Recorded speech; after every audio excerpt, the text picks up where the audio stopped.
Majina yangu ni Naibu Kamishna wa Uhifadhi Imani Mkui.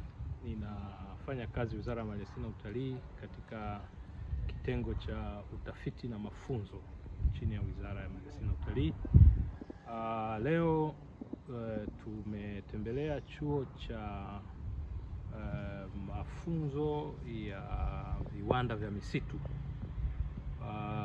Katika chuo hiki leo nimekuja kuiwakilisha wizara katika kufungua mafunzo ya takriban siku 3 ya wakufunzi wa vyuo vyote vya misitu nchini pamoja na wadau wa mashamba ya misitu nchini kwa kushirikiana na chuo kikuu cha Finland, ambapo pia wameambatana na wakufunzi kutoka chuo kikuu cha Estonia na chuo kikuu na chuo cha misitu cha Zambia. Lengo la kukutana hapa ni kubadilishana uzoefu wa namna ambavyo wanaweza kubadilisha mbinu za kufundisha kutoka katika kutoa mafunzo ya kinadharia kwa wanafunzi na kuelekea mafunzo ya vitendo yenye mwelekeo wa ujasiriamali ili kuweza kutatua tatizo kubwa la watu kujiajiri.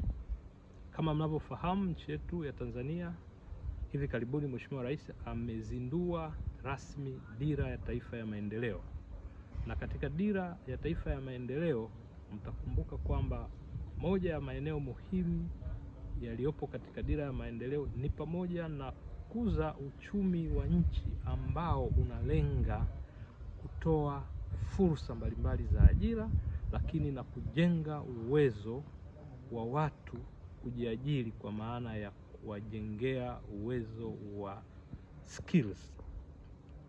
Sasa ni furaha kwetu kama wizara kwa kupata ujumbe mkubwa kutoka kwa nchi za wenzetu zenye uzoefu mkubwa kama Finland, kama Estonia, ambao wanabadilishana uzoefu na wakufunzi wetu kwa lengo la kutimiza azma hii ya nchi yetu ya kuhakikisha kundi kubwa la vijana ambao wanasomeshwa katika vyuo hivi waweze kuwa na uwezo wa kujiajiri wenyewe.